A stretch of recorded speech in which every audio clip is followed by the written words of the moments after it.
Shortly after lunchtime, students started fainting. Within about an hour, 30 of them had been taken to area hospitals, complaining of nausea and dizziness.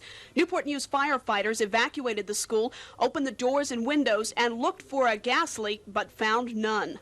Possibilities of carbon monoxide gas, which, you cannot detect that. You can't smell it. Or food poisoning. We're checking in both of them. Students were herded to the Newport News Armory, where another possible cause of the mystery surfaced. A cheerleader at last night's basketball game in Petersburg reportedly came down with a more violent version of the same symptoms. She got sick and she had convulsions, high fever, and she fainted a couple times. This is on the way back from the game at Petersburg. And this afternoon, about from 11 to 1, we had several children do the same thing. They passed out, high fever, dizziness, headaches. Health officials, who at first leaned toward the food poisoning theory, revamped their thinking when they learned that 2 teachers had also become ill.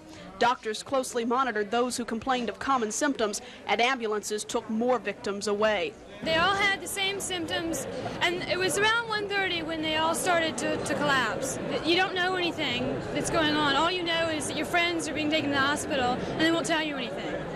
When the students first arrived here, it was determined that none could leave until they had been examined by a doctor. But later in the afternoon, as more of the pieces of this puzzle began to fall into place, civil defense officials allowed the children to go home with their parents as they arrived. As parents signed their children out, health officials took samples from the school's cafeteria. They hope those tests, or the ones they're conducting on the victims, will give them some answers. In Newport News, Kathy Midkiff, The Daily News. The halls were filled with an eerie silence. The 275 students who should have been here were ordered to stay home after 44 of them were suddenly stricken with fainting spells, nausea, and stomach cramps. They haven't ruled anything out, but they haven't found anything.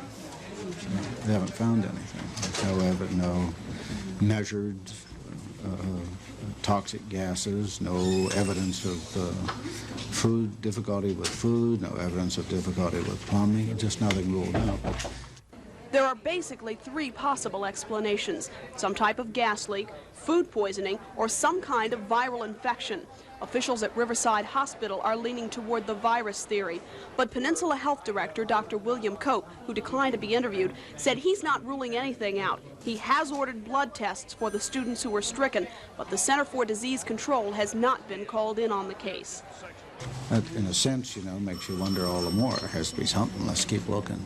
Brother Lambour says since the school is filled with researchers studying the heating system and taking samples, it would be best not to resume classes until there's an explanation for this mystery illness that seems to have everyone baffled.